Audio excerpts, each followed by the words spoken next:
Finishing school programme ਦੇ last day ਤੇ ਸਾਡੇ ਕੋਲ ਉਚੇਚੇ ਤੌਰ ਤੇ ਪਹੁੰਚੇ ਹੋਏ ਡਾਕਟਰ ਗੀਤਾਂਜਲੀ ਪਬਰੇਜਾ ਜੀ ਆਇਆਂ ਨੂੰ ਮੈਂ ਪ੍ਰੋਗਰਾਮ ਕੋਆਰਡੀਨੇਟਰ ਡਾਕਟਰ ਜਸਵੀਰ ਸਰਨਾ ਡਾਕਟਰ ਰਮਨਦੀਪ ਕੌਰ ਸਿੱਧੂ ਜੀ ਨੂੰ ਗੁਜ਼ਾਰਿਸ਼ ਕਰਦਾ ਕਿ ਫੁੱਲਾਂ ਦਾ ਗੁਲਦਸਤਾ ਦੇ ਕੇ ਮੈਡਮ ਨੂੰ ਜੀਓ ਆਇਆਂ ਕਹਿਣ।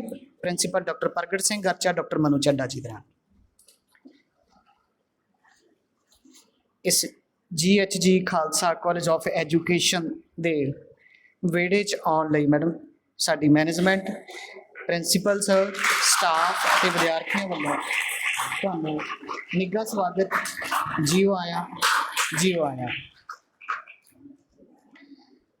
ਥੈਂਕ ਯੂ ਜੀ। Doctor Gitanjali ma'am, highly experienced assistant professor in economics, over 25 year of teaching experience.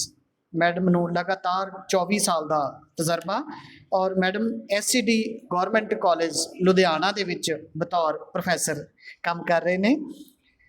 Madam dean cultural affair promoting arts and culture ਦੇ ਜਿਹੜੇ ਇੰਚਾਰਜ ਨੇ ਔਰ post graduate department of Punjabi ਦੇ head ਨੇ।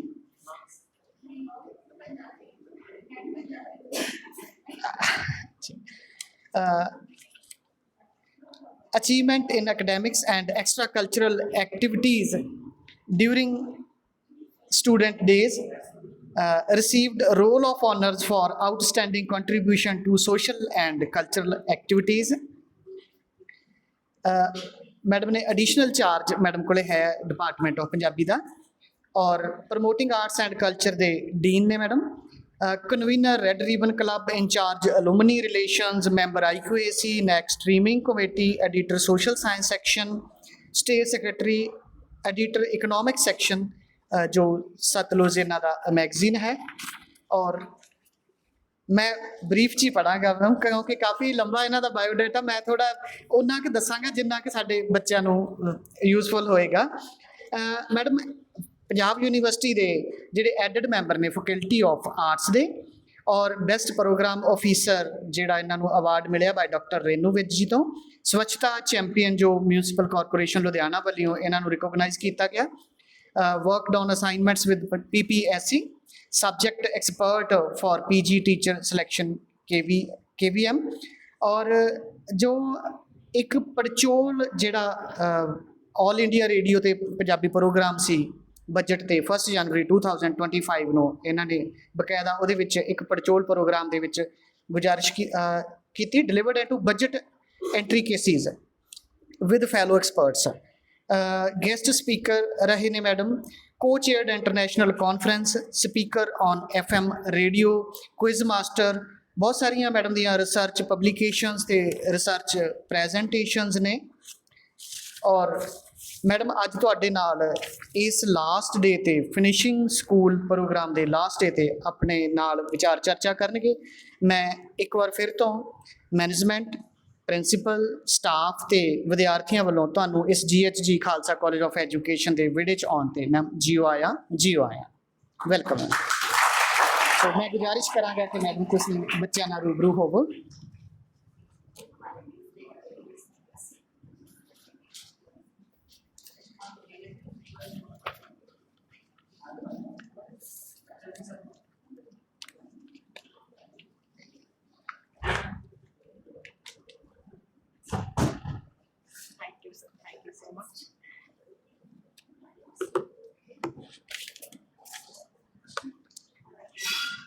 A very good afternoon, each one of you.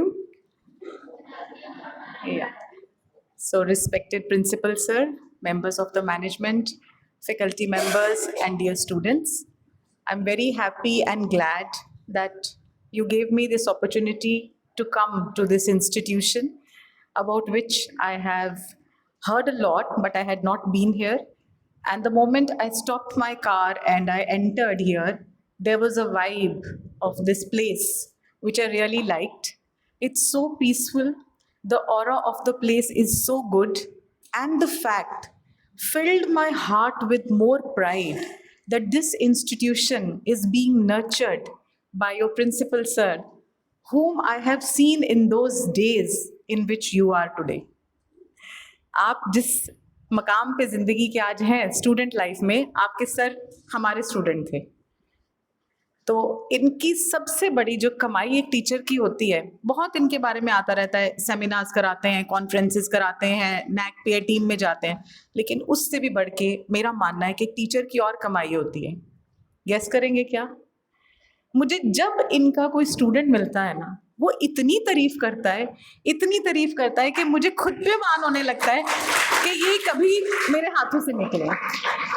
तो एक बार हमारे college में एल्यूमिनाई मीट थी, बहुत साल हो गए थे मेरा इनके साथ कोई कांटेक्ट नहीं रहा था, और मेरे बच्चे बड़े एक्साइटेड होके आए, मैम हमारे सर आए हुए हैं, मैम हमारे सर आए हुए हैं।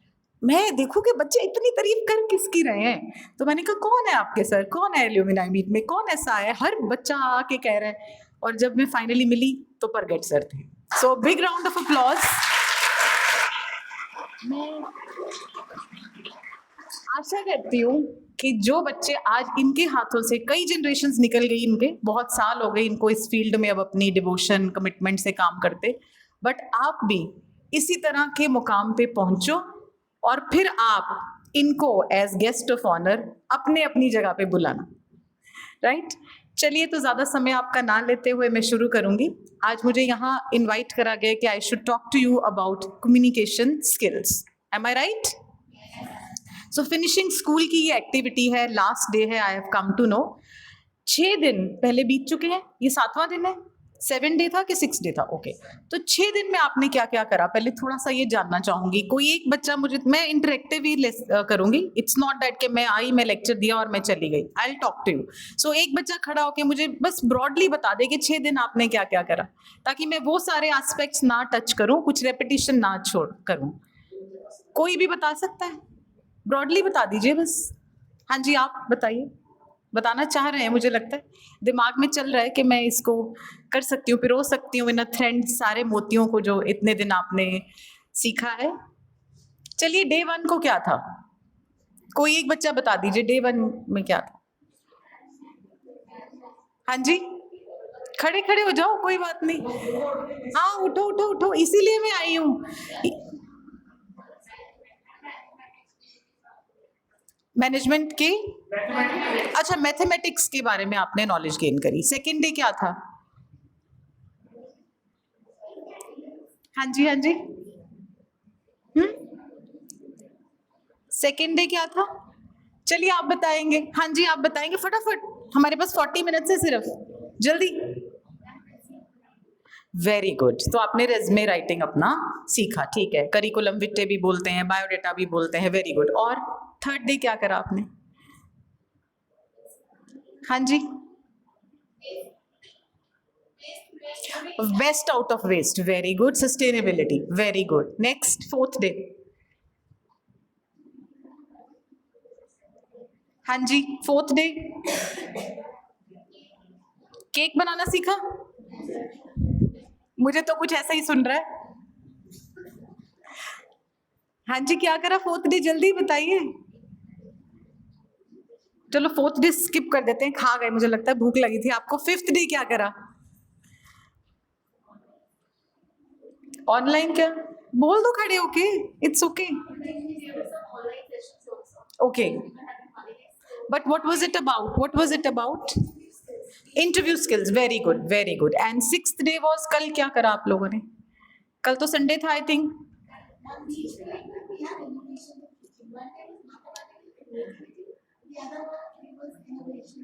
Great, perfect. Okay okay, so that means it was a very wholesome workshop. आपने ऑलमोस्ट काफी सारे फील्ड्स को टच करा। तो अब हम बात करते हैं कम्युनिकेशन की। तो अब कम्युनिकेशन क्यों इतना इम्पोर्टेंट है? जहां बाकी सारे रेज्यूमे लिखना, इंटरव्यू क्रैक करना, ये सब आपको सिखाए गए, वहीं आपको कम्युनिकेशन की बात भी कहा है कि मैम आएंगे, आप ये भी सीखें इसको लेके। जबकि कम्युनिकेशन तो बड़ी जल्दी 1-1.5 साल के बच्चे से शुरू हो जाती है। माँ बोलना सिखाने लगती है, माँ, दादी, नानी, मासी, पुआ सब बोलते हैं, बोल बुआ, बोल पापा। बच्चे को भी बड़ी जल्दी होती है कि मैं सीखूं, ताकि मैं अपनी ज़रूरतें इनको बता सकूं और मुझे जो जो चाहिए ये मुझे प्रोवाइड कर सकें। तो बच्चे फटाफट से बोलना सीख जाते हैं। फिर उसके बाद ज़िंदगी भर हम क्या करते हैं? कम्युनिकेट। बातें ही करते हैं। अभी भी मैं थोड़ा सा आपसे बातें कर रही हूँ, मेरे से थोड़ा सा बोर होंगे तो आपस में करना शुरू कर देंगे आप बातें। टीचर्स आपसे बातें करते हैं, पेरेंट्स आपसे बातें करते हैं। जब आप छोटे होते हो आपकी सुनिए उनकी सुनाने वाली कहानी आपको बड़ी अच्छी लगती है, जब थोड़े बड़े होते हो फिर आप कहते हो हमें लेक्चर मत दो। तो इसका मतलब है कि कम्युनिकेशन तो सारी जिंदगी पर्सनल प्रोफेशनल चलता ही रहता है, and this is one thing which stands us apart from animals, because animals do not have a language and we have a language. कई बार ऐसे भी कहा जाता है कि शायद लैंग्वेज की जो इजाद है वो शायद गॉसिप करने के लिए की गई थी, क्योंकि आधा टाइम हम बीच में से अनप्रोडक्टिव गॉसिप भी कर रहे होते हैं। सो चलिए, अब कम्युनिकेशन तो होता रहता है, पर्सनल प्रोफेशनल हर तरह का कम्युनिकेशन होता रहेगा, but why is it so important? This was my question. So can we just move on to the next slide? Next. हाँ जी, ये भाई साहब कह रहे हैं उनको कि मेरे पास डिग्री है, ग्रेड्स है, इंटर्नशिप्स है। वो कह रहे हैं तुम्हारे पास क्या है? वो कह रहे हैं तू रख अपना सामान, मेरे पास क्या है? नौकरी। क्योंकि नौकरी तो सबको नहीं मिलनी, और मिलनी किसको है? आजकल सारी एडवर्टीजमेंट्स आप जॉब के लिए देख लीजिए, ढेर सारी उन्होंने लिखी होंगी क्लॉजेस के आपके पास ये डिग्री होनी चाहिए, एक्सपीरियंस होना चाहिए, फिर बोल्ड करके नीचे एक क्लॉज लिखा होता है एक्सीलेंट कम्युनिकेशन स्किल्स। तो जब तक वो नहीं होगा आप, ये कौन है, शशि कपूर नहीं बन पाएंगे। मतलब नौकरी लेने के लिए communication skills is very important. Next slide. ये बहुत ही पॉपुलर एक डायलॉग है मूवी का, तो क्या कह रही हैं करीना कपूर? बट आप क्या बन जाएंगे? सबकी फेवरेट, अगर आपको क्या आ जाएगा? Communication skills. So this is the importance of communication in your life. You always have that one friend जिसको आप जाके हमेशा बोलते हैं कि टीचर से बात करनी है, तुम जाके करोगे। प्रिंसिपल सर को ये प्रपोजल देनी है, भाई ये जाएगी, ये करेगी बात। कोई और मुद्दा फ्रेंड्स में बन गया है तो उसको फोन करते हैं, वो सॉर्ट करा देगी। What sets that one friend apart is that person has more communication skills than you have. So you also need to learn the nuances of the communication, which can also make you effective. बात तो आप भी कर रहे हैं, सब कुछ knowledge आपकी भी है, ग्रेड्स आपके शायद उससे ज्यादा आते होंगे, बट प्रॉब्लम क्या है कि शायद उसके तरीके में थोड़ी सी एक फिनिशिंग है जो आपके तरीके में नहीं है। So this is what we need to learn. तो चलिए अब एक कहानी सुनाती हूँ आपको। We can move to the next slide. So this is a story time. अब कम्युनिकेशन में दो चीजें रहती हैं। क्या दो चीजें रहती हैं? स्पीकिंग और लिसनिंग। तो हम ज्यादातर रिलेट क्या कर लेते हैं कि कम्युनिकेशन का मतलब होता है अच्छा बोल पाना, बट नहीं, बोलेंगे तो अच्छा तभी ना अगर हम अच्छा सुनेंगे। और सुनना, लिसनिंग और हियरिंग एक बात नहीं होती है। हम ज्यादातर हियर करते हैं, ऊपर ऊपर से सुन लिया, उसको जज्ब नहीं कर रहे हैं आपके अंदर। तो एक कहानी आपको सुनाती हूँ यहाँ पे मैं। महाभारत में एक बहुत ही इम्पॉर्टेंट एक एपिसोड है महाभारत का, जो कहीं ना कहीं शायद आगे जाके रूट कॉज भी बना उस युद्ध का, राइट? वो एपिसोड क्या था कि अज्ञातवास में पांडव थे। पांडव अज्ञातवास में से चले जाते हैं, उनको पता चलता है कि स्वयंवर हो रहा है द्रौपदी का। तो अर्जुन जाते हैं वहाँ पे, वो तीर भेद देते हैं और द्रौपदी को जीत के ले आते हैं। सारे पांडव इकट्ठे अपने घर के बाहर पहुंचते हैं, माँ को सरप्राइज देने के लिए बोलते हैं, माँ देखो हम क्या लाए। और माँ क्या जवाब देती है? पांचों भाई आपस में बांट लो। Isn't it a tragic breakdown of communication skills? This is not the way you introduce your wife to your mother. क्या वो एक वस्तु थी जो उसने आके बोल दिया माँ देखो मैं क्या लाया, और was she just a prize? और उसने बेटे की बात पे ध्यान दिए बिना बोल दिया कि पांचों भाई आपस में बांट लो। So this is a breakdown, a tragic breakdown of communication. तो इसका मतलब बात ठीक से सुनी ना जाए तो क्या से क्या हो सकता है। दूसरी एक एग्जाम्पल, एक और कहानी है। यहाँ पे आप देख रहे हैं एक राजा है और एक साधु महात्मा है। तो एक बार एक राजा अपने सिपाही के साथ और अपने वजीर के साथ जाते हैं शिकार खेलने जंगल में। जब वो वहाँ पहुँचते हैं तो वो सोचते हैं कि भाई आज कुछ जानवर नजर नहीं आ रहे, हम ऐसे टाइम पे आ गए हैं कि वो अभी बाहर नहीं निकले हुए हैं, तो हम अलग अलग दिशाओं में चल जाते हैं क्योंकि हमें शिकार करके तो वापस जाना ही है। तो वो अलग अलग दिशाओं में चले जाते हैं थोड़ी देर में। अब गूगल तो होता नहीं था उस टाइम के ऊपर कि गूगल मैप्स लगा लेते वो, तो वो थोड़ी देर में रास्ता भटक जाते हैं, अब एक दूसरे को ही नहीं ढूंढ पा रहे।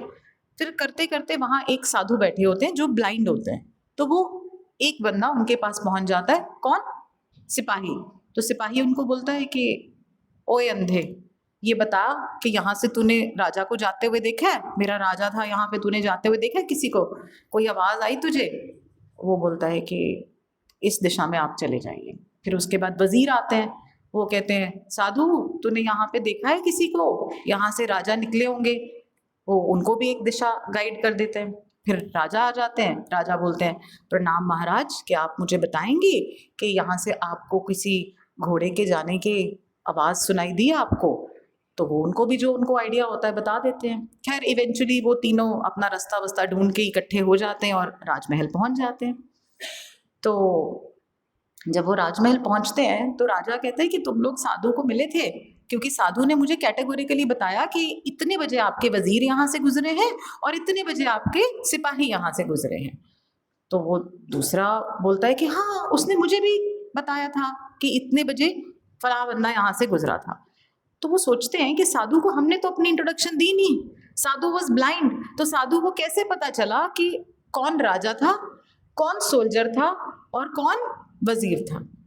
तो वो वापस जाते हैं साधु के पास, कहते हैं साधु के पास लगता है कोई देवी शक्ति है, तो जाके पता करते हैं इस व्यक्ति से, ये तो कोई बहुत पहुंचे हुए साधु लगते हैं कि बिना देखे इन्होंने पहचान लिया। तो साधु के पास पहुंच जाते हैं अगले दिन दोबारा और बोलते हैं कि आपको कैसे पता चला था? तो वो बोलते हैं कि आपके जो बोलने का तरीका है वो बताता है कि व्यक्ति किस लेवल का है। मेडियोक्रिटी ही हमेशा रूड होती है। हम लोग अक्सर ये करते हैं, सड़क पे कोई लड़ाई होगी, ऊंची ऊंची बोलना शुरू हो गया है, तू नहीं जानता मैं कौन आ, ठीक है, तेनू नहीं पता मेरे कितने कॉन्टेक्ट्स ने। वो आपका ओछापन बोल रहा है। जो व्यक्ति सही मायने में हाईली एजुकेटेड होगा, जिसको नॉलेज होगी, वो हमेशा कैसे बात करेगा? कामली, जैसे राजा ने करी। उसने उसको अंधा नहीं बोला, उसने बोला प्रणाम महाराज, क्या आप बताएंगे कि इस तरह से आपको किसी के जाने के पैरों की आवाज सुनाई दी? तो आपकी जो स्पीच है वो डिफाइन करती है कि आपका लेवल क्या है। तो इसलिए अपनी स्पीच पे अपने शब्दों को ध्यान से चुने और जब भी गुस्सा आए पहले शांत हो जाए, क्योंकि आपके मुंह से निकले हुए शब्द आपके चरित्र को, आपके ज्ञान को, आपके पर्सनालिटी को डिफाइन करने वाले हैं। ठीक है, सो अब आई थिंक आप समझ गए कि बोलने और सुनने दोनों में ही क्या छिपी है? बेहतर कम्युनिकेशन। तो अब आपको टिप्स देते हैं कुछ थोड़े से कि अच्छा स्पीकर कैसे बने। आपके लेवल पे जो अच्छा स्पीकिंग की बात है वो बहुत ज़रूरी आ जाती है, बिकॉज आप लोग यहाँ पे ज़्यादातर लोग जो है वो कल को अध्यापक बनने वाले हैं। तो मैं उस किस्म की स्पीकिंग के ऊपर फोकस करूंगी जो स्पीकिंग हमारी कौन सी है? एक व्यक्ति बोल रहा है और बाकी लोग क्या कर रहे हैं? सुन रहे हैं। एक तो होती है ना 1-to-1 कम्युनिकेशन, कि ठीक है मैं अपनी दोस्त के साथ बैठ के बात कर रही हूँ, या एक पेरेंट जो है वो अपने बच्चे से बात कर रहा है, या दो प्रोफेशनल्स आपस में बात कर रहे हैं। तो it is a very vast field. Professional communication के नियम अलग रहते हैं, पर्सनल के अलग रहते हैं, पेरेंटिंग के नियम अलग हैं कि बच्चों के, और बच्चा किस एज में आपने उसको किस तरीके से बात करनी है वो अलग है। So we can not delve into all the intricacies in one lecture. So today I thought that I should focus on just the kind of interaction that you will be doing the most, because आप लोग अगर अध्यापक बन जाते हैं, जिसका chance बहुत ज़्यादा है, 80% of you will be becoming teachers because you are pursuing education degree. तो आपको एड्रेस करना है किसको? विद्यार्थियों को, स्टूडेंट्स को, या आप उनको मेंटर करेंगे कि वो स्टेज पे जाके बोले, लेक्चर्स करें, अपनी प्रेजेंटेशंस दें। आप लोग ये करते भी हैं, तो इसी के ऊपर हमारा ज़्यादा इस लेक्चर में मैं फोकस दूंगी। जब आपने विद्यार्थियों को पढ़ाना है, लेक्चर देना है, तो सबसे ज़्यादा ज़रूरी चीज़ क्या है? कोई बताएगा कि सबसे ज़्यादा ज़रूरी चीज़ क्या होती है? जब आपका टीचर आपसे बात करता है तो सबसे ज़्यादा प्रॉब्लम आपको क्या आती है?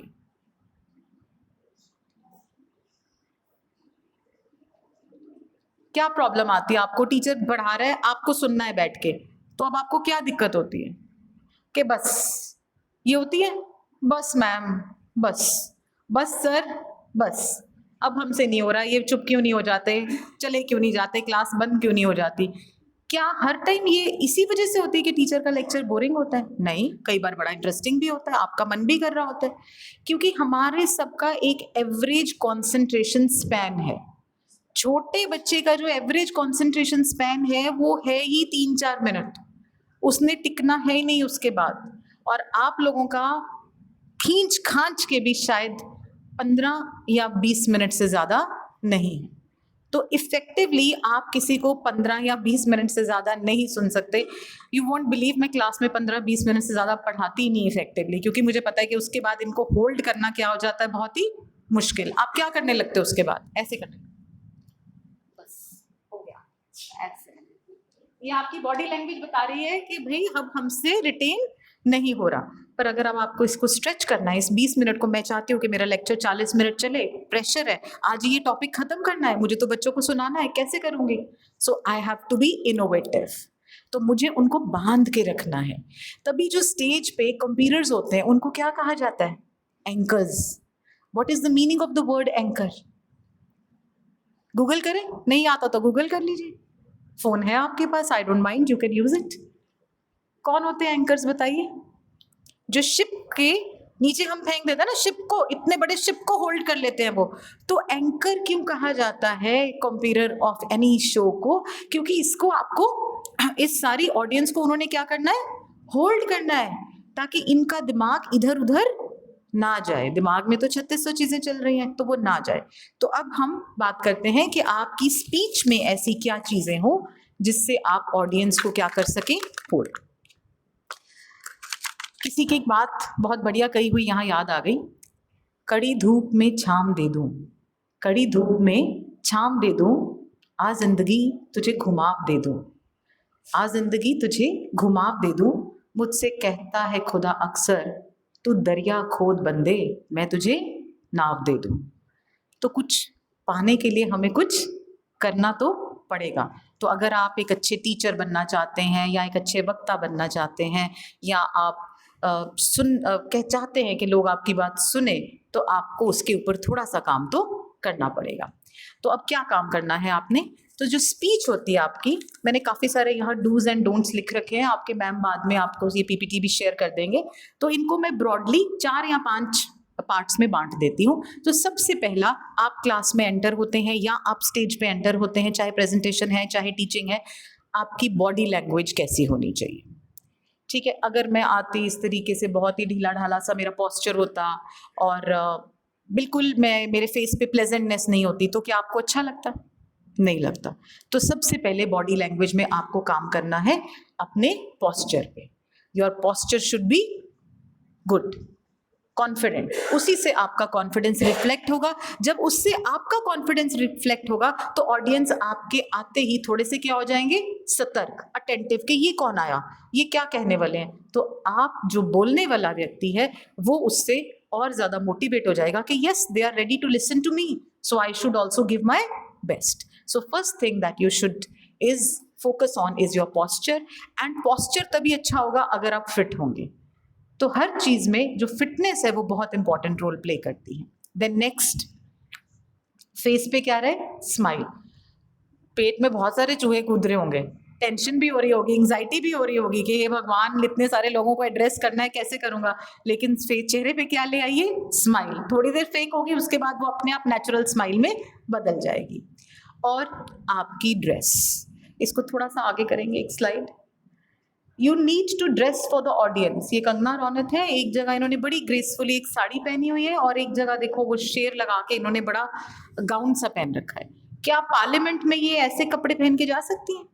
गाउन पहन के जा सकती थी पार्लियामेंट में? नहीं जा सकती थी ना। So you need to dress according to the occasion. We can go back to the previous slide now. So you need to dress according to the occasion and किस जगह पे आप जा रहे हैं। तो आपकी ड्रेस देखते ही लोगों की एक आपके बारे में ओपिनियन जो है वो बन जाती है।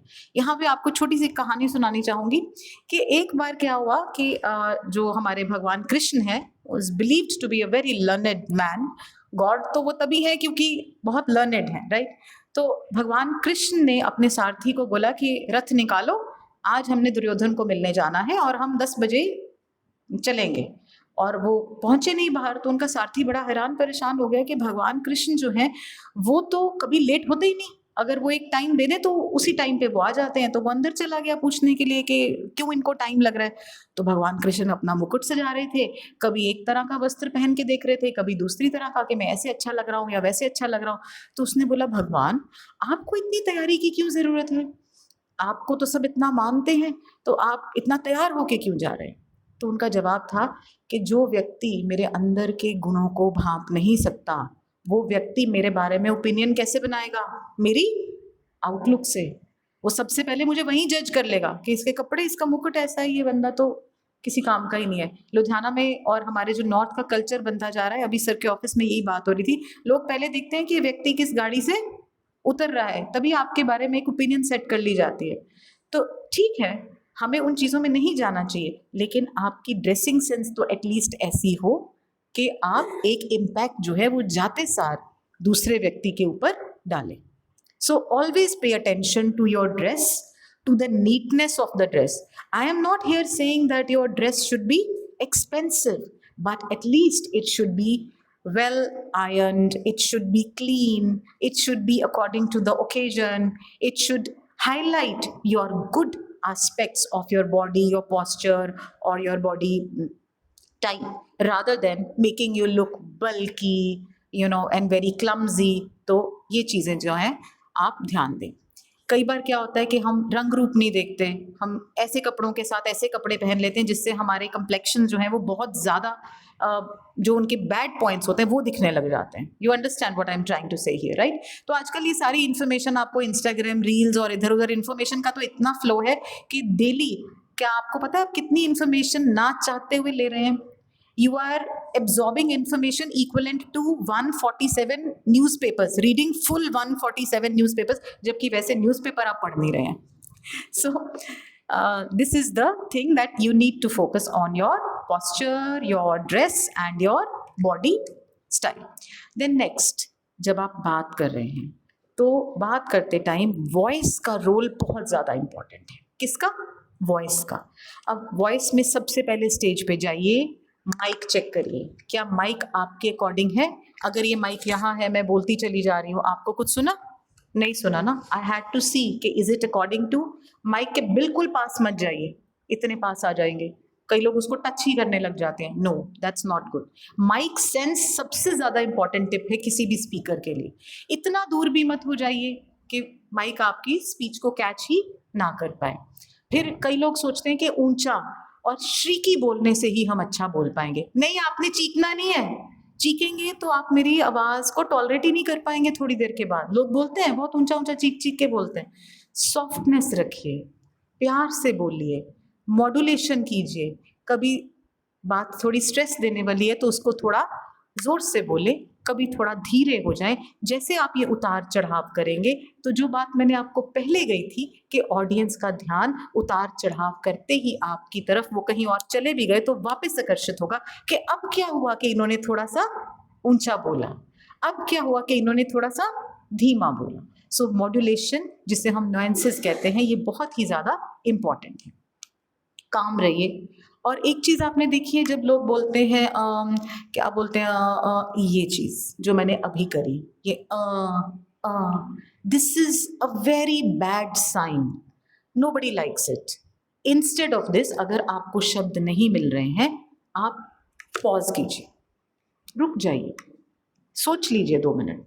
बट फिलर जो ये वाला है, this is not a good filler. This shows that you are not confident enough. आप रणवीर सिंह की कोई पुरानी इंटरव्यू निकाल के देखेंगे, he is also speaking like this. और उसकी आज की किसी इंटरव्यू के साथ कंपेयर करेंगे, आलिया भट्ट की देख लीजिए, you will see a transformation.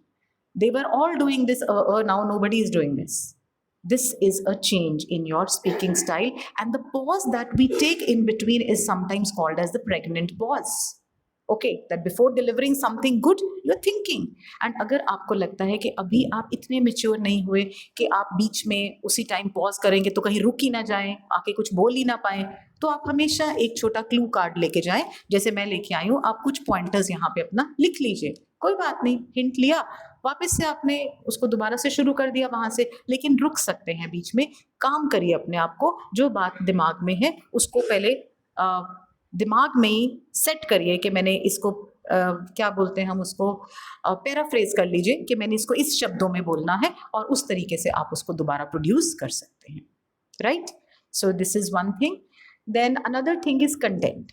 अब आप लेक्चर देने जा रहे हैं या कहीं स्पीच है, डिक्लामेशन कंपटीशन है, तो आप अपने कंटेंट पे ज़रूर काम करें.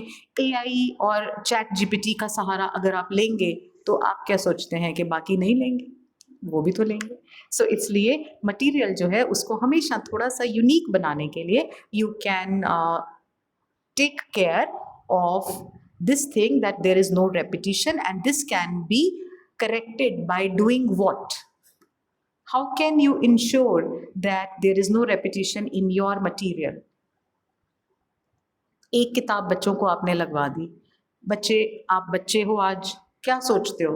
जो टीचर आके वही किताब में से वही सारा मटेरियल आपको पढ़ा के चला जाता है, आपको अच्छा लगता है? ये तो बुक में है, ये तो हम खुद पढ़ सकते थे, पढ़ना तो हमें आता है, इतना मुश्किल तो नहीं है. मैथ्स तो है नहीं कि हमें समझाना था सर ने या मैम ने, ये तो खुद भी हो सकता था. So this means that as a deliverer, you need to give them something that is new, that is unique, that is not easily available. And how do you do that? If you chat GPT, you'll get a lot of facts, but then anybody else can also do it. Read more books. Book culture खत्म होता जा रहा है. So books पढ़ें, अपनी podcasts हैं, आपके पास social media पे तरह तरह की प्लेटफॉर्म्स हैं. सो वेरीड इंफॉर्मेशन गैदर करें, रिलेटेड इंफॉर्मेशन गैदर करें. वो सारी इंफॉर्मेशन को जब आप क्लब करके थोड़ा रिसर्च करके अपना कंटेंट बनाएंगे, I am sure your content will be different than others, and आपके कंटेंट में 10 on 10 होगा. ठीक है, next language. We can move on to the next slide now. Next. Yes, can we play this video? Diljit Dosanjh, can we play this video, please?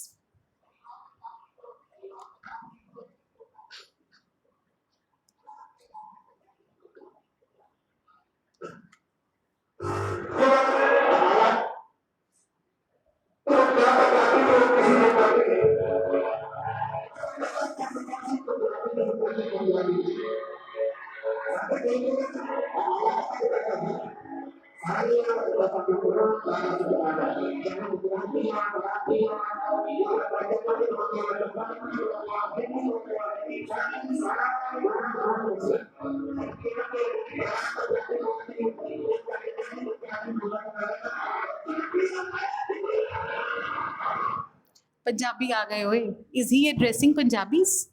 This concert is in Punjab? No, this concert is not in Punjab. This concert is somewhere abroad. They do not even know the language, but he's addressing them in his own language, and they are also enjoying the vibe because he's being so confident in his own language. So always choose your language in which you are confident, right? And in case you think that एक universality है English की, और English काफ़ी ज़्यादा जो है वो use करनी पड़ती है हम लोगों को, और अब आपको इंग्लिश लर्न करनी है तो हम कैसे वर्ड्स को यूज़ करेंगे. तो आप शुरू में क्या कर सकते हैं, अपनी स्पीच को पंजाबी में रखते हुए या अपनी क्लासरूम टीचिंग को पंजाबी में रखते हुए वर्ड्स बीच में इंग्लिश के यूज़ करें, जिनको आपको यूज़ करना आएगा जब आप उनको पंजाबी भाषा के बीच में डाल रहे हैं. जैसे कि ये बंदा मैनू बहुत डरांदा है, so we can say that is this बंदा, ये बंदा जो है बड़ा इंटीमिडेटिंग है. हुन यहाँ पे जब आपने इंटीमिडेटिंग यूज़ कर लिया तो आप उसको इंग्लिश में भी यूज़ कर पाएंगे, बिकॉज आपको उसकी करेक्ट यूजेज पता चल गई. तो धीरे धीरे इस तरह से कर करके आप दूसरी लैंग्वेज में भी अपना जो है कमांड वो बना सकते हैं, right. Then next, don't cross your legs, don't fold your arms. This means you are closed, you are not open for the public. And I told you about pause, about dress, anything else now about speaking which you want to know. This is your time now. You can ask me any question. I am done with speaking. Rest do's and don'ts I have written in the PPT that you can read.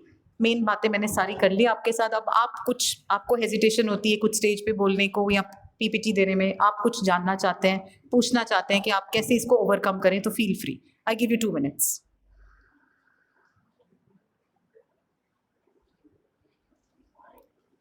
हाँ जी, if you want to ask anything please feel free. कितने लोग जो है वो stage पे बोलते हैं आप में से? Just raise your hands. Very good. I think यहाँ 50+ बच्चे होंगे एंड 3 ने हैंड रेज करा है। बेटे आप कंफर्टेबल हो? कोई चीज आप पूछना चाहते हो दूसरे स्पीकर्स को जब देखते हो? हाँ जी please. Very good, very nice. So big round of applause for him. Young age में जब आप पब्लिक स्पीकिंग सीख जाते हो तो ये एक ऐसी चीज है जो आगे आपको और एक मैच्योर वक्ता बनाती जाती है समय के साथ। इसके लिए you are going to be parents also and you are uncle and aunts to many small kids in your family. Always start young. बच्चों को कोई भी चीज सिखानी है ना, छुटपन से स्टार्ट करें। I was in 4th grade, my mother sent me to stage and I think मैं उसके बाद नीचे नहीं उतरी हूँ। Almost every day we have an activity lined up. So it's not about me, it's about every good speaker that कोई भी और भी चीज़ है, अगर लाइफ में आपने उनको कोई क्रिकेटर बनाना है या स्पोर्ट्समैन बनाना है या कुछ भी, तो जल्दी स्टार्ट करें। Always start young. 2 वीडियोस मैं यहाँ पे और प्ले करना चाहूँगी। जब आप ऑडियंस के साथ बात करते हो तो एक कनेक्ट होना बहुत ज़रूरी है। तो let us just take a look कि इस वीडियो में क्या हो रहा है। पहले हम प्ले करते हैं बाराक ओबामा वाली video, this one. Beautiful little kids between the ages of 5 and 10 years old.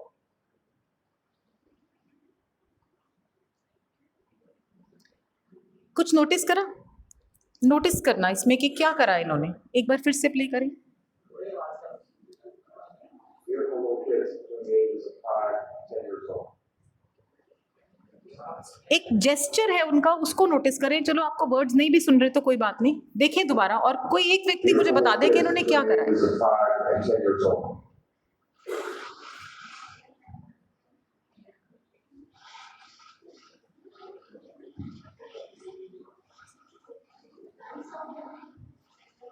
They had their entire lives ahead of them. Birthdays, graduations, weddings, kids of their own.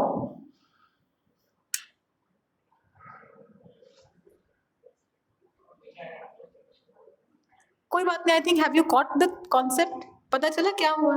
क्या हुआ, उन्होंने क्या करा है? ये उन्होंने अपने आंसू जो है वो पोंछे हैं। बहुत ही सटल तरीके से उन्होंने ऑडियंस के साथ एक इमोशनल कनेक्ट बनाया क्योंकि वो उस बारे में बात कर रहे थे। आई थिंक 9/11 के बाद उनकी ये स्पीच है जिसमें वो कह रहे हैं कि इतने फैमिलीज डिस्ट्रॉय हो गए, इतने बच्चे जो हैं उनकी जानें चली गई। They had their whole lives ahead. People had their whole lives ahead. They were to celebrate birthdays, get married, have children, everything destroyed. So he made an emotional connect with his audience just by wiping a tear here. So जब आप किसी भावुक मौके पे बात करते हैं या अपने स्टूडेंट्स के साथ एक कनेक्ट बनाते हैं तो आपकी इमोशंस का खुल के उनके सामने आना बहुत ज़रूरी होता है। अगर आप एक अच्छे स्पीकर बनते हैं तो ही आप एक अच्छे पॉलिटिशियन भी बन सकते हैं। हमारे कंट्री में आई एम सॉरी टू से आजकल there is a dearth of leadership. हमारे लीडर्स को भाषण देना ही नहीं आता, बात करनी ही नहीं आती। आप पुराने लीडर्स के भाषण निकालिए, आप उनसे इतने एनर्जेटिक, मोटिवेटेड और चार्ज अप हो जाते थे। किसके लिए? देश के लिए, पेट्रियोटिज्म के लिए। आज आप क्या करते हो? आप किसी भी बंदे की रील देख लोगे, पॉलिटिशियन की रील आते ही आप क्या कर देते हो? फॉरवर्ड। जहाँ पे वो प्ले करते हैं आप अभिषेक बच्चन की वीडियो।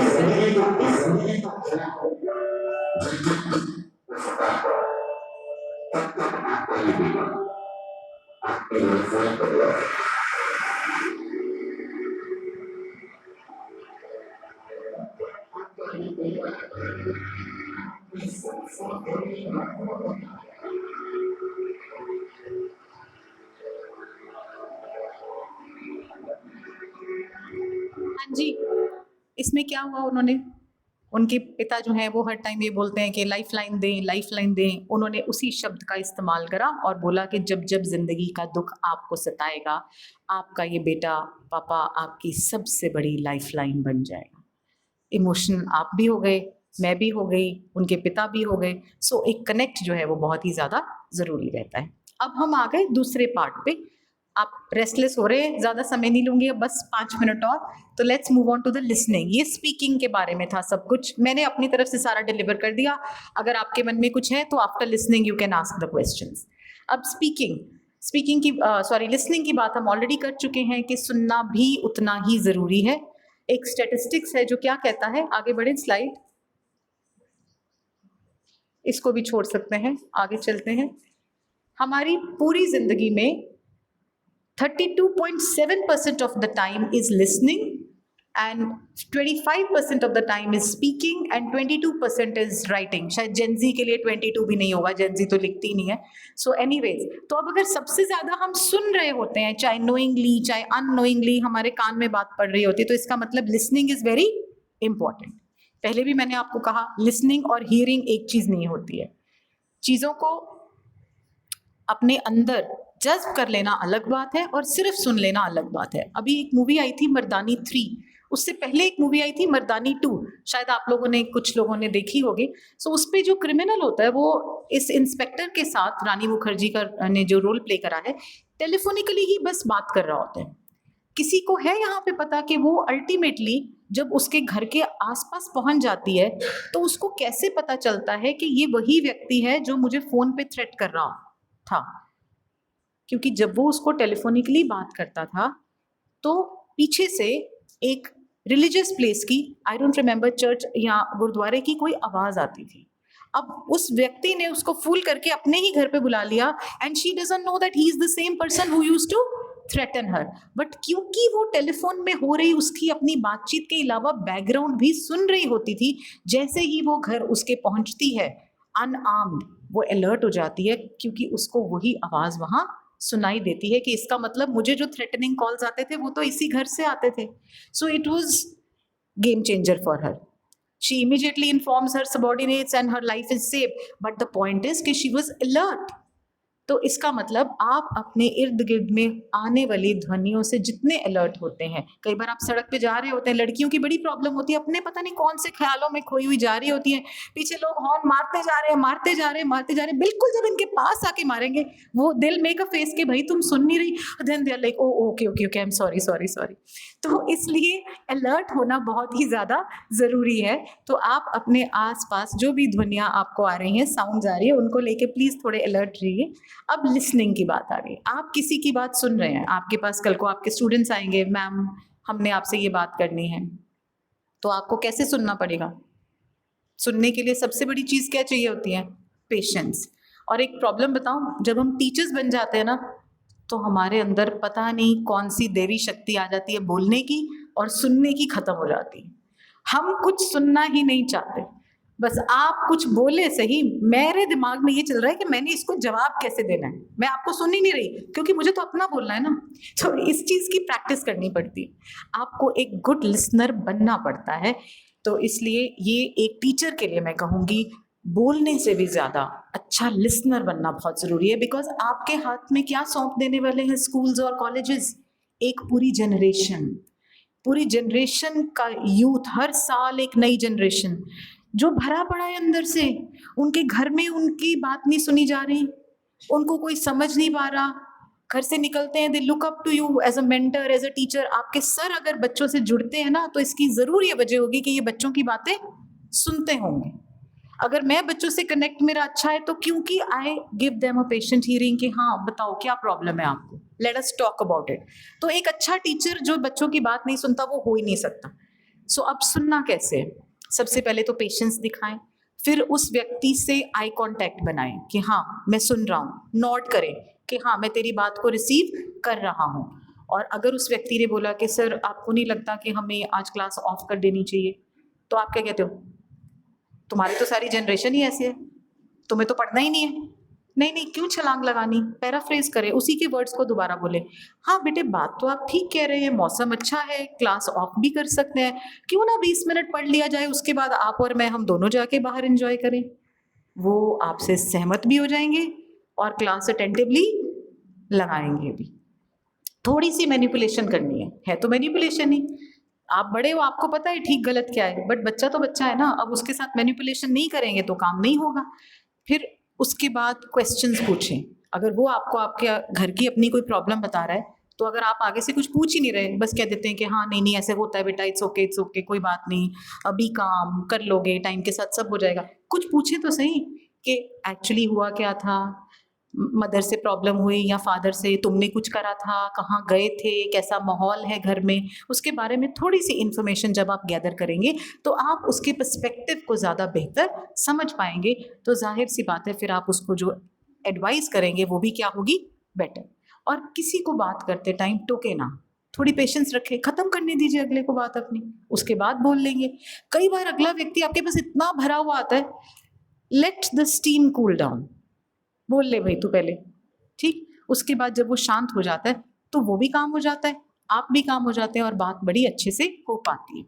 अब आप कहीं जगह पे चले गए, मान लीजिए एकदम स्टूडेंट्स ने या किसी चीज़ ने आपको बहुत इरिटेट कर दिया, तो क्या करते हैं, इमीडिएटली बर्स्ट, रिएक्ट। कभी रिएक्ट ना करें, काम डाउन होके बैठ जाएं, उस स्थिति के बारे में सोचें कि क्या ये स्थिति इतनी इंपॉर्टेंट है। There is a rule which is called 5x5x5 rule. What is 5x5x5 rule?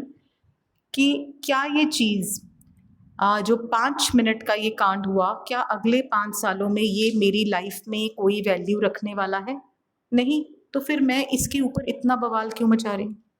छोटी सी बात है, लेट गो कर दो, ना खुद स्ट्रेस में आओ ना दूसरे को स्ट्रेस में दो, 2-4 मिनट में सब ठंडा हो जाएगा, बात खत्म हो जाएगी। So don't make issues over small things, empathise करें।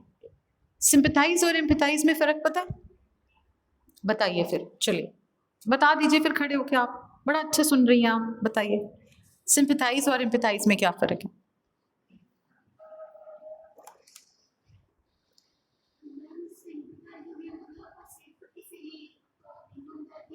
हाँ, हमदर्द हो गए आप किसी के, आपको एम्पैथी मीन्स आप अपने को उस जगह पे रख के सोच रहे हैं कि भाई वेरी गुड, कि अब अगर मैं इसकी जगह होती तो मुझे भी तो ऐसे ही लगता ना बुरा।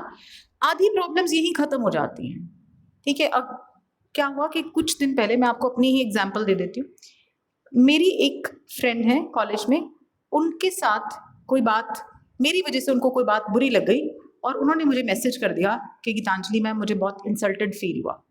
अब 15 दिन पहले उनकी वजह से मुझे कोई बात बुरी लगी थी, मुझे भी बहुत इंसल्टेड फील हुआ था।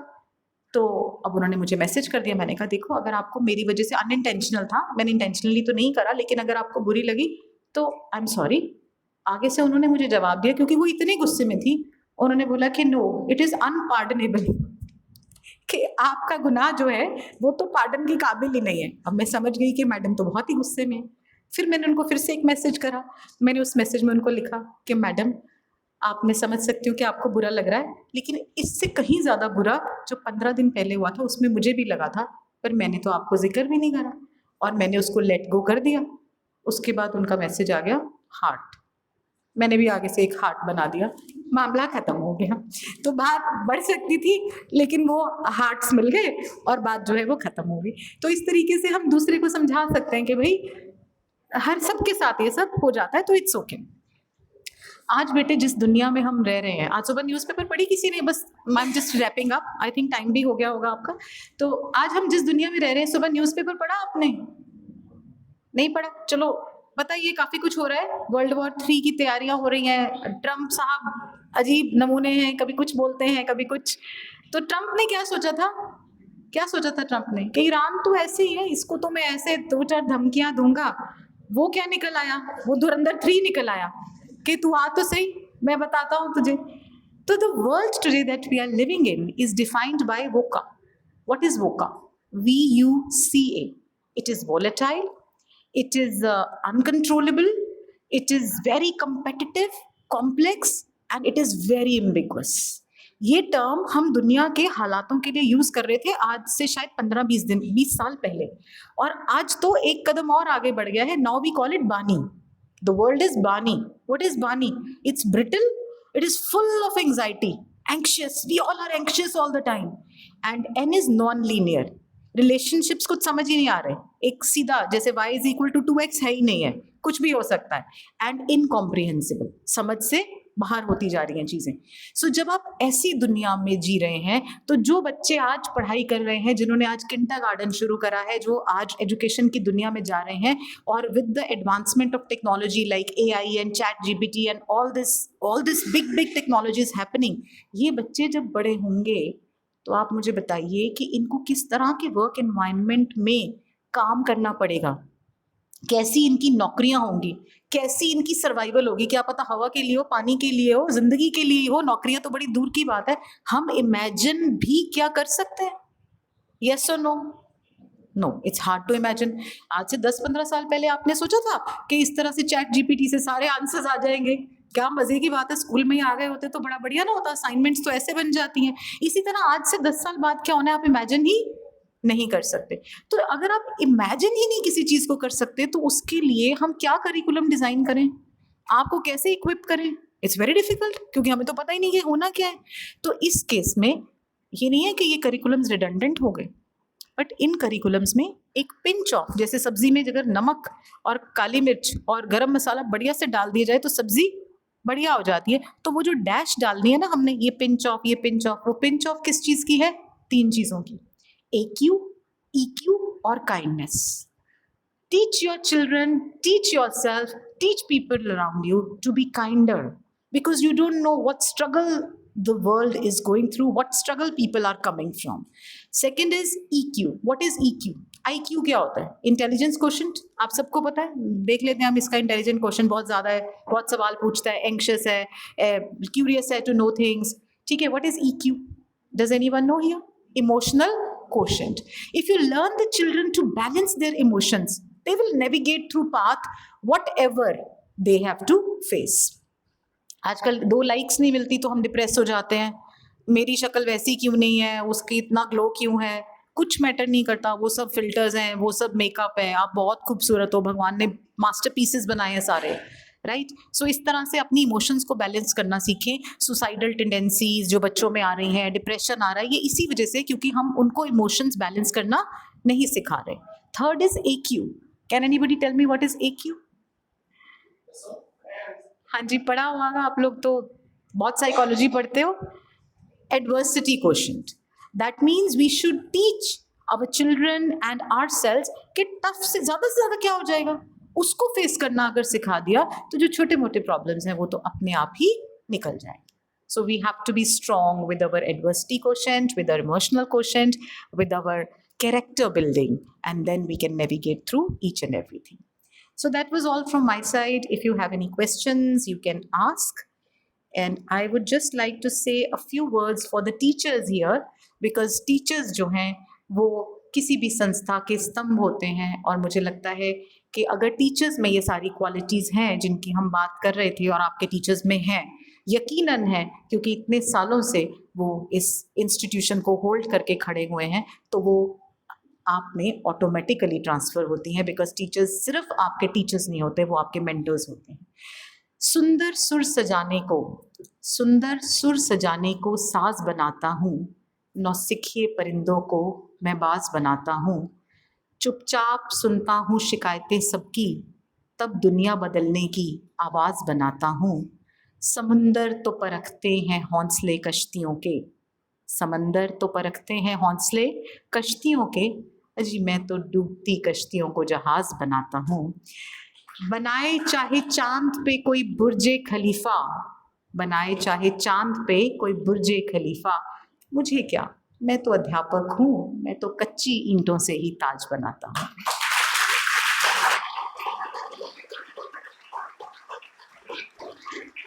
So, thank you once again, Pargat sir, for giving me this opportunity, and love to all of you, and thank you for your patience. God bless you.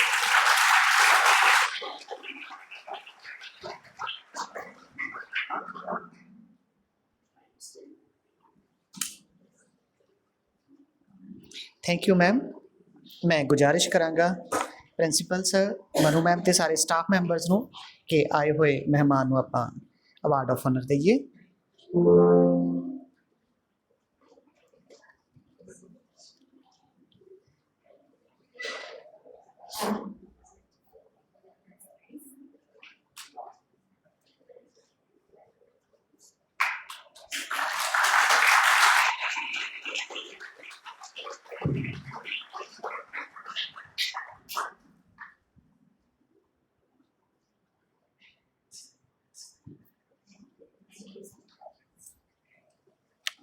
ਧੰਨਵਾਦ ਮੈਮ।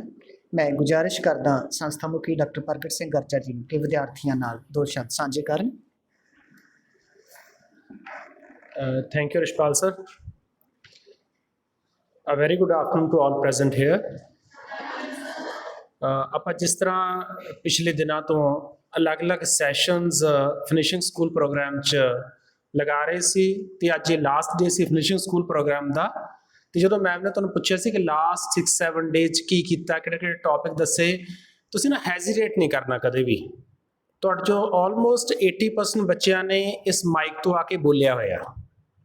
ਮਾਰਨਿੰਗ ਅਸੈਂਬਲੀ ਦੇ ਵਿੱਚ ਚਾਹੇ ਕਿਸੇ ਨੇ news ਬੋਲੀਆਂ ਨੇ, ਚਾਹੇ ਕਿਸੇ ਨੇ ਕੋਈ ਸਪੀਚ ਬੋਲੀ ਹੈ, ਚਾਹੇ ਕਿਸੇ ਨੇ ਕੋਈ ਪਲੇ 'ਚ ਪਾਰਟਿਸਿਪੇਟ ਕੀਤਾ। ਆਈ ਐਮ 100% ਸ਼ੋਰ ਕਿ more than 90% of you have already spoken from this stage.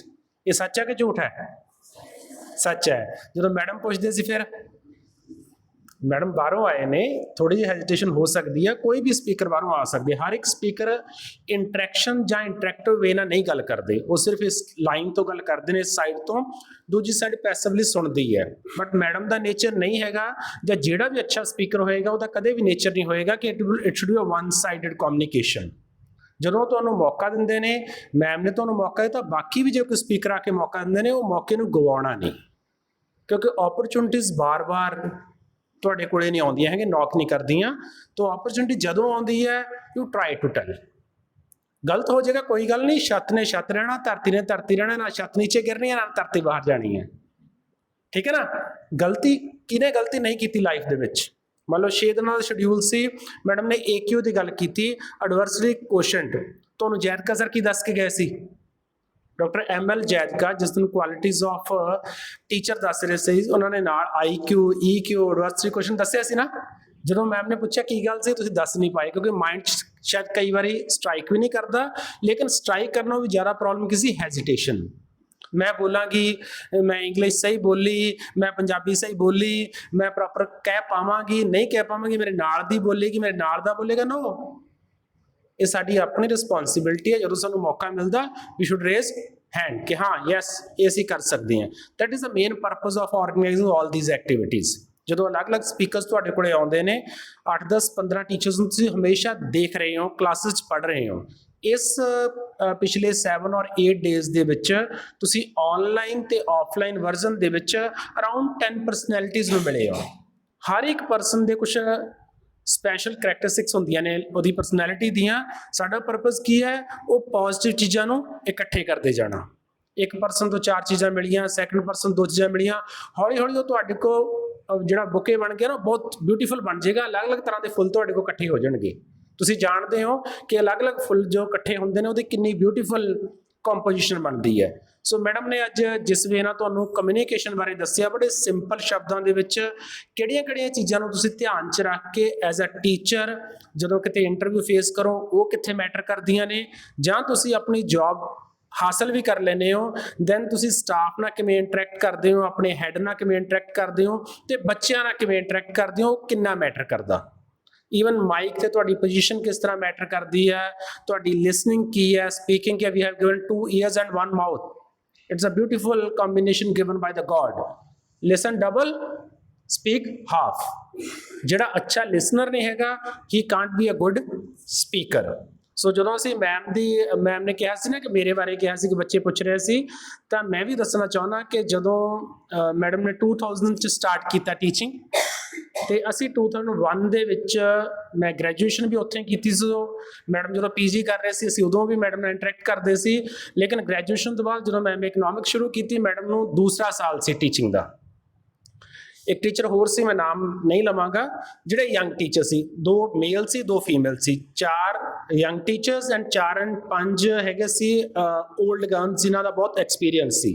ਇਹ ਤੁਹਾਨੂੰ ਕਾਮਨਲੀ ਹੁੰਦਾ ਕਿ ਅਸੀਂ ਨਵੇਂ ਯੰਗ ਟੀਚਰਸ ਨਾਲ ਜ਼ਿਆਦਾ ਇੰਟਰੈਕਟ ਕਰਦੇ ਹਾਂ। ਤੁਸੀਂ ਵੀ ਇਸ ਤਰ੍ਹਾਂ ਕਰਦੇ ਹੋ। ਜੇ ਤੁਹਾਨੂੰ ਕੋਈ 55 ਇਅਰਸ ਦਾ ਇੱਕ ਟੀਚਰ ਹੋਏਗਾ, ਇੱਕ ਤੁਹਾਨੂੰ 30 ਇਅਰਸ ਦਾ ਹੋਏਗਾ, ਤੁਹਾਡੀ ਥੋੜ੍ਹੀ ਜਿਹੀ ਇਨਕਲੇਸ਼ਨ ਯੰਗ ਟੀਚਰ ਵੱਲ ਜ਼ਿਆਦਾ ਰਹੇਗੀ।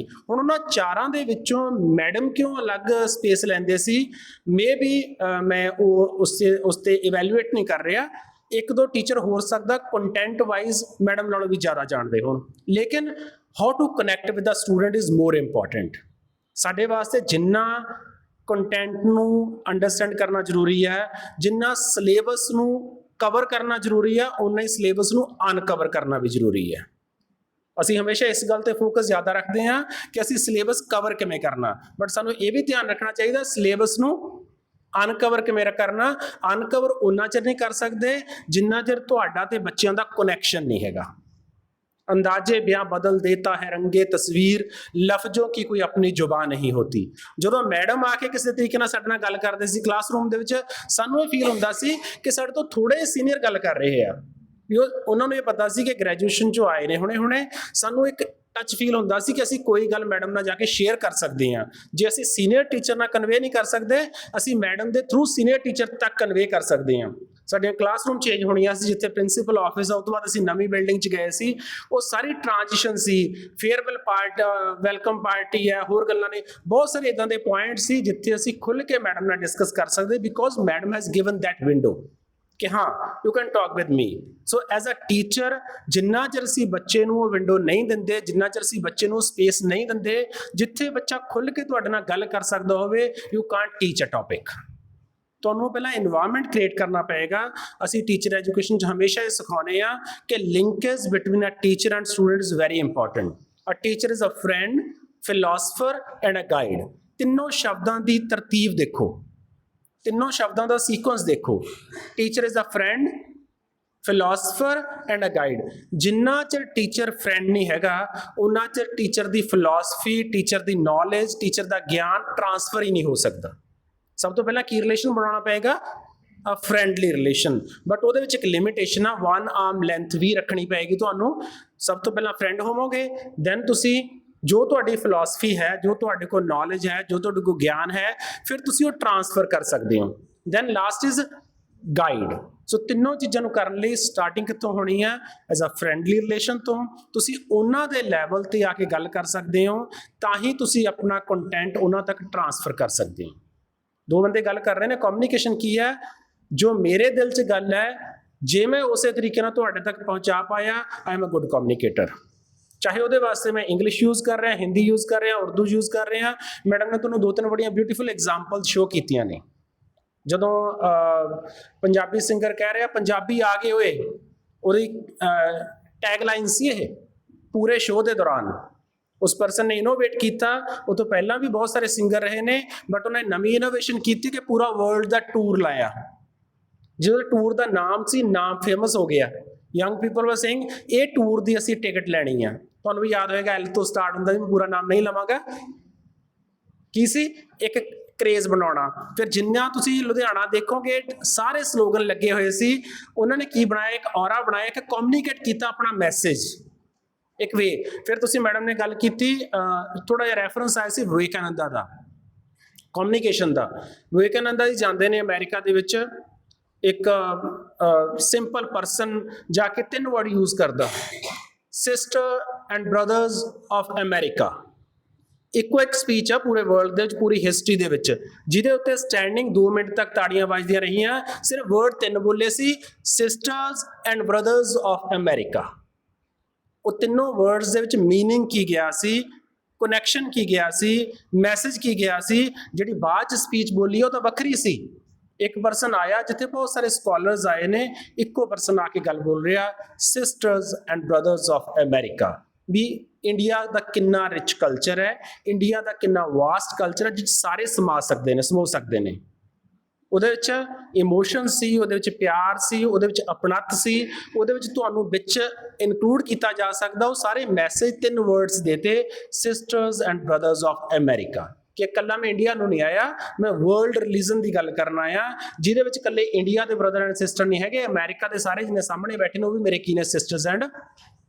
ਮੈਂ ਕਹਿ ਰਿਹਾ ਜ਼ਿਆਦਾ ਬੋਲਣਾ ਇਫੈਕਟਿਵ ਨਹੀਂ ਹੁੰਦਾ, ਕਿੰਨਾ ਬੋਲ ਰਹੇ ਹੋ, ਕਿਸ ਤਰੀਕੇ ਨਾਲ ਬੋਲ ਰਹੇ ਹੋ, ਆਡੀਅנס ਨਾਲ ਕਨੈਕਟ ਕਰਕੇ ਕਿਵੇਂ ਬੋਲ ਰਹੇ ਹੋ, ਦੈਟ ਇਜ਼ ਮੋਰ ਇੰਪੋਰਟੈਂਟ। ਕਈ ਵਾਰ ਬੰਦੇ ਬਹੁਤ ਬੋਲਦੇ ਰਹਿੰਦੇ ਨੇ, 1 ਘੰਟਾ 40 ਮਿੰਟ ਤੁਹਾਡੀ ਮਜਬੂਰੀ ਹੁੰਦੀ ਆ, ਸੁਣਦੇ ਵੀ ਰਹਿੰਦੇ ਹੋ, ਬਟ ਉਹਦਾ ਅਸਰ ਨਹੀਂ ਹੁੰਦਾ। ਜਿੰਨਾ ਚਿਰ ਤੁਹਾਡੇ ਜੋ ਸਪੀਕਰ ਹੈ ਉਹਦੇ ਦਿਲ ਦੀ ਆਵਾਜ਼ ਤੁਹਾਡੇ ਦਿਲ ਦੀ ਆਵਾਜ਼ ਤੱਕ ਮੈਚ ਨਹੀਂ ਕਰਦੀ, ਉਹਨਾਂ ਚਿਰ communication is not effective. Madam ਨੇ ਸਪੀਕਿੰਗ ਦੇ ਬਹੁਤ ਸਾਰੇ ਇੰਪੋਰਟੈਂਟ ਕੀ ਕੰਪੋਨੈਂਟ ਨੂੰ ਟੱਚ ਕੀਤਾ, ਫਿਰ ਲਿਸਨਿੰਗ ਤੇ ਬਹੁਤ ਇੰਪੋਰਟੈਂਟ ਹੈ, ਫਿਰ ਤੁਹਾਡਾ ਉਹਦੇ ਬਿਨਾਂ ਜੈਸਚਰ ਐਂਡ ਪੋਸਚਰਸ ਕੀ ਇੰਪੋਰਟੈਂਟ ਪਲੇ ਕਰਦੇ ਨੇ ਕਮਿਊਨੀਕੇਸ਼ਨ 'ਚ। So I think ma'am has touched all the aspect of a good communication skills. ਤੇ ਜਦੋਂ ਤੁਸੀਂ ਮੈਡਮ ਦੀ ਇੱਥੇ ਬੋਲਦੇ ਦੇਖਿਆ ਸੀ, ਜਾਂ ਜਿੰਨੇ ਵੀ ਬੱਚਿਆਂ ਨੇ ਡਾਇਰੈਕਟਲੀ ਔਰ ਇਨਡਾਇਰੈਕਟਲੀ ਐਸਸੀਡੀ ਗਵਰਨਮੈਂਟ ਕਾਲਜ ਨਾਲ ਕਨੈਕਸ਼ਨ ਹੈ, you must have seen ma'am on stage. ਜਿੰਨੀਆਂ ਵੀ ਮੇਜਰ ਫੰਕਸ਼ਨਸ ਹੋਣਗੇ ਐਸਸੀਡੀ ਗਵਰਨਮੈਂਟ ਕਾਲਜ ਦੇ, ਉਹਨਾਂ ਦੇ ਵਿੱਚ ਸਟੇਜ ਤੇ ਪਿਛਲੇ 20-25 ਸਾਲਾਂ ਤੋਂ ਡਾਕਟਰ ਮੈਡਮ ਗੀਤਾਂਜਲੀ ਪਵਰੇਜਾ ਜੀ ਨੇ ਜਿਹੜੇ ਉਹ ਸਟੇਜਸ ਨੂੰ ਕੰਡਕਟ ਕਰ ਰਹੇ ਆ। ਚਾਹੇ ਉੱਥੇ ਕੋਈ ਬਹੁਤ VIP ਗੈਸਟ ਆਏ ਹੋਏ ਨੇ, ਕਿਉਂ ਕਰ ਪਾ ਰਹੇ ਨੇ? Because of communication skills. So communication skills ਤੁਹਾਨੂੰ ਇੱਕ ਐਜ ਦਿੰਦੀਆਂ ਨੇ ਤੁਹਾਡੀਆਂ ਟੀਚਿੰਗ ਦੀਆਂ ਸਕਿੱਲਸ ਦੇ ਨਾਲ ਨਾਲ। ਮੈਂ ਤੁਹਾਡੇ ਨਾਲ ਕਈ ਵਾਰ ਡਿਸਕਸ ਕੀਤਾ ਕਿ ਜਦੋਂ ਤੁਸੀਂ ਪ੍ਰਾਈਵੇਟ ਸਕੂਲਸ ਦੇ ਵਿੱਚ ਜੌਬ ਲਈ ਜਾਂਦੇ ਹੋ, ਜਿਹੜੇ ਰਿਸੈਪਸ਼ਨਿਸਟ ਬੈਠੇ ਹੁੰਦੇ ਨੇ, ਸਭ ਤੋਂ ਪਹਿਲਾਂ ਤੁਹਾਡੇ ਨਾਲ ਜਿਨ੍ਹਾਂ ਦੀ ਇੰਟਰੈਕਸ਼ਨ ਹੁੰਦੀ ਹੈ, ਉਹਨਾਂ ਦੀ ਇੱਕ ਕੁਆਲਿਟੀ ਸਭ ਤੋਂ ਹਾਈਲਾਈਟ ਕਰਦੀ ਹੁੰਦੀ ਹੈ ਕਮਿਊਨੀਕੇਸ਼ਨ। ਕਈ ਵਾਰ ਤੁਸੀਂ ਉਹ ਤੋਂ ਡਰ ਕੇ ਹੀ ਜੌਬ ਤੋਂ ਬਾਹਰ ਆ ਜਾਂਦੇ ਹੋ ਵੀ ਜੇ ਰਿਸੈਪਸ਼ਨ ਤੇ ਇੰਨੀ ਇੰਗਲਿਸ਼ ਬੋਲ ਰਹੇ, ਅੰਦਰ ਕਿੰਨੀ ਬੋਲਦੇ ਹੋਣਗੇ। ਚਾਹੇ ਅੰਦਰ ਕਲਾਸਰੂਮ ਦੇ ਵਿੱਚ ਬੱਚੇ ਟੀਚਰ ਆਪਸ ਦੇ ਵਿੱਚ ਜਿਹੜੀ ਲੈਂਗੁਏਜ ਬੱਚੇ ਨੂੰ ਸਮਝ ਆਉਂਦੀ ਹੈ ਉਹਦੇ 'ਚ ਹੀ ਗੱਲ ਕਰਦੇ ਨੇ, ਬਟ ਉਹਨਾਂ ਨੇ ਇੱਕ ਜਿਹੜਾ ਫੇਸ ਬਣਾਇਆ ਹੁੰਦਾ ਸਕੂਲ ਦਾ, that is based on communication. So ਬੇਟਾ ਕਿਸੇ ਚੀਜ਼ ਤੋਂ ਡਰਨਾ ਨਹੀਂ, ਕੋਈ ਵੀ ਚੀਜ਼ ਲਾਈਫ 'ਚ ਕਰਨੀ ਹੁੰਦੀ ਆ, ਪਹਿਲੀ ਵਾਰੀ ਜੇ ਕਰ ਰਹੇ ਆ ਉਹ 'ਚ ਡਰਨਾ ਨਹੀਂ, ਕਰਨ ਦੀ ਕੋਸ਼ਿਸ਼ ਕਰੀਏ, ਬੋਲਣ ਦੀ ਕੋਸ਼ਿਸ਼ ਕਰੀਏ। ਚਾਹੇ ਪੰਜਾਬੀ ਹੈ, ਚਾਹੇ ਹਿੰਦੀ ਹੈ, ਇੰਗਲਿਸ਼ ਹੈ, ਭਾਸ਼ਾ ਕੋਈ ਮਾੜੀ ਨਹੀਂ ਹੁੰਦੀ। ਲੇਕਿਨ ਜੇ ਅਸੀਂ ਪੰਜਾਬੀ ਬੋਲ ਰਹੇ ਹਾਂ ਇੰਨੀ ਵਧੀਆ ਬੋਲੀਏ ਕਿ ਪੰਜਾਬੀ ਇੰਪ੍ਰੈਸਿਵ ਹੋਵੇ, ਜੇ ਹਿੰਦੀ ਬੋਲ ਰਹੇ ਹਾਂ ਹਿੰਦੀ ਇੰਨੀ ਵਧੀਆ ਬੋਲੀਏ ਕਿ ਹਿੰਦੀ ਇੰਪ੍ਰੈਸਿਵ ਹੋਵੇ। ਤੇ ਇੰਗਲਿਸ਼ ਕਿਉਂਕਿ ਇੰਟਰਨੈਸ਼ਨਲ ਲੈਂਗੁਏਜ ਅਸੀਂ ਉਹਨੂੰ ਮੰਨਦੇ ਹਾਂ, ਲਿੰਕ ਲੈਂਗੁਏਜ ਮੰਨਦੇ ਹਾਂ। ਤੁਸੀਂ ਜਿੰਨਾ ਕੁ ਤੁਹਾਨੂੰ ਪਰਪਸ ਹੈਗਾ ਉਨੀ ਵੀ ਬੋਲਣੀ ਆਉਂਦੀ ਹੈ, you can easily go through. ਕੋਈ ਜ਼ਰੂਰੀ ਨਹੀਂ ਕਿ ਹਰ ਇੱਕ ਦਾ ਐਕਸੈਂਟ ਵੱਖਰਾ ਹੋ ਸਕਦਾ, ਹਰ ਇੱਕ ਦਾ ਏਰੀਆ ਵੱਖਰਾ ਹੋ ਸਕਦਾ, ਜ਼ਰੂਰੀ ਨਹੀਂ ਕਿ ਤੁਸੀਂ ਅੰਗਰੇਜ਼ਾਂ ਵਾਲੀ ਬੋਲਣੀ ਹੈ। ਲੇਕਿਨ ਗਲਤ ਬੋਲਣ ਦੀ ਬਜਾਏ ਘੱਟ ਬੋਲ ਲਓ, ਲਿਮਟਡ ਬੋਲ ਲਓ, ਜਿੰਨਾ ਬੋਲ ਰਹੇ ਹੋ ਵਿਦ ਕੌਨਫੀਡੈਂਸ ਬੋਲੋ, ਹੈਜੀਟੇਟ ਨਹੀਂ ਕਰਨਾ ਹੈਗਾ ਕਮਿਊਨੀਕੇਸ਼ਨ ਦੇ ਵਿੱਚ। ਤੁਹਾਨੂੰ ਸਾਰੀਆਂ ਉਹਦੀਆਂ ਜਿਹੜੀਆਂ ਡਿਟੇਲਸ ਨੇ, ਨਿਊਐਂਸਸ ਨੇ ਕਮਿਊਨੀਕੇਸ਼ਨ ਦੀਆਂ, ਉਹ ਮੈਡਮ ਨੇ ਬੜਾ ਡਿਟੇਲ ਦੇ ਵਿੱਚ ਡਿਸਕਸ ਕੀਤੀਆਂ ਨੇ। ਉਹ ਜਾਗ ਮੈਡਮ ਨੇ ਲਗਾਇਆ। ਹੁਣ ਉਹ ਤੋਂ ਅੱਗੇ ਦਹੀਂ 1 ਕਿਲੋ ਬਣਾਉਣਾ, 10 ਕਿਲੋ ਬਣਾਉਣਾ, 50 ਕਿਲੋ ਬਣਾਉਣਾ, ਡਿਪੈਂਡ। ਜਾਗ ਤਾਂ ਇੰਨਾ ਕੀ ਹੁੰਦਾ ਨਾ, ਸਮਝਦੇ ਜਾਗ ਕੇ ਜਾਗ ਵੀ ਭੁੱਲ ਗਏ ਪੰਜਾਬ 'ਚ। ਜਾਗ ਤਾਂ ਸਮਝਦੇ ਨਾ ਘਰਾਂ ਦੇ ਵਿੱਚ, ਜੇ ਦੁੱਧ ਤੋਂ ਦਹੀਂ ਬਣਾਉਣਾ ਤਾਂ ਥੋੜੀ ਜਿਹੀ ਚੀਜ਼ ਦੀ ਲੋੜ ਹੁੰਦੀ ਹੈ ਉਹਨੂੰ ਵਾਸਟ ਕਰਨ ਲਈ। ਉਹ ਮੈਡਮ ਨੇ ਕੰਮ ਕਰਤਾ। ਹੁਣ ਡਿਪੈਂਡ ਤੁਹਾਡੇ ਤੇ ਕਰਦਾ। ਇਹ 7 ਡੇਜ਼ ਦਾ ਪ੍ਰੋਗਰਾਮ 8 ਦਿਨ ਦਾ ਆਰਗੇਨਾਈਜ਼ ਕਰਕੇ ਜਿਹੜੇ ਆਰਗੇਨਾਈਜ਼ਰਸ ਨੇ ਉਹਨਾਂ ਨੇ ਕੰਮ ਕਰਤਾ, ਟੀਚਰਸ ਨੇ ਤੁਹਾਨੂੰ ਕੁਝ ਚੀਜ਼ਾਂ ਨਾਲ ਜੋੜਨ ਦੀ ਕੋਸ਼ਿਸ਼ ਕੀਤੀ ਆ, ਤੁਹਾਡੀਆਂ ਕਲਾਸਰੂਮ ਤੋਂ ਵੱਖਰੀਆਂ, ਜੋ ਕਿ ਤੁਹਾਡੇ ਵਾਸਤੇ ਬੈਨੀਫੀਸ਼ੀਅਲ ਹੋ ਸਕਦੀਆਂ ਨੇ। ਸੋ ਮੈਨੂੰ ਪੂਰੀ ਉਮੀਦ ਹੈ ਕਿ ਸਾਰੇ ਸੈਸ਼ਨਸ ਤੋਂ ਜਿੰਨਾ ਤੁਸੀਂ ਸਿੱਖਿਆ ਹੋਏਗਾ ਉਹਨੂੰ ਆਪਣੀ ਲਾਈਫ 'ਚ ਅਪਲਾਈ ਕਰਨ ਦੀ ਕੋਸ਼ਿਸ਼ ਜ਼ਰੂਰ ਕਰੋਗੇ। ਰੂਟੀਨ ਦੀਆਂ ਕਲਾਸਰੂਮ ਨਾਲੋਂ ਇਹ ਐਕਟੀਵਿਟੀਜ਼ ਵੀ ਆਪਣਾ ਖਾਸ ਸਥਾਨ ਰੱਖਦੀਆਂ ਨੇ for the development of your personality. And ma'am we are really thankful ਕਿ ਮੈਨੂੰ ਪਤਾ ਕਿ ਤੁਹਾਡੇ ਕੋਲ ਕਿੰਨੀਆਂ ਜ਼ਿੰਮੇਵਾਰੀਆਂ ਨੇ ਕਾਲਜ ਦੇ ਵਿੱਚ, ਤੇ ਤੁਸੀਂ ਸਾਡਾ ਜਿਹੜਾ ਇਨਵੀਟੇਸ਼ਨ ਆ ਉਹਨੂੰ ਬੜੇ ਗ੍ਰੇਸ਼ੀਅਸਲੀ ਐਕਸੈਪਟ ਕੀਤਾ। And thank you very much। and ਅਸੀਂ ਇਹ ਉਮੀਦ ਵੀ ਕਰਦੇ ਹਾਂ, and we are very much hopeful that in future also we will be inviting you again and again। so ਸਾਡੇ ਸਟੂਡੈਂਟਸ ਨੇ ਜਿਹੜੇ ਉਹ ਤੁਹਾਡੇ ਤੋਂ ਕਮਿਊਨੀਕੇਸ਼ਨ ਸਕਿੱਲਸ ਵੀ, ਇਸ ਤੋਂ ਬਿਨਾਂ ਵੀ ਹੋਰ ਬਹੁਤ ਸਾਰੇ ਟੌਪਿਕਸ ਨੇ ਜਿਨ੍ਹਾਂ ਤੇ ਬਹੁਤ ਕੁਝ ਗੇਨ ਕਰ ਸਕਦੇ ਨੇ। ਸੋ ਹੋ ਸਕਦਾ ਅਸੀਂ ਇੱਕ ਪਲਾਨ ਕਰ ਰਹੇ ਸੀ ਕਿ ਬਜਟ ਦੇ ਉੱਤੇ ਡਿਸਕਸ਼ਨ ਵਾਸਤੇ ਆਨਲਾਈਨ ਜਾਂ ਆਫਲਾਈਨ ਸੈਸ਼ਨ ਦੇ ਵਿੱਚ we would request you to guide our students, especially economics and commerce student, to have a discussion on the budget। So with these words, I am once again really thankful to you, ma'am, from the side of the management, my staff members and my students, for sparing your valuable time and giving insightful lecture for our students. Thank you very much. So nice of you. Thank you.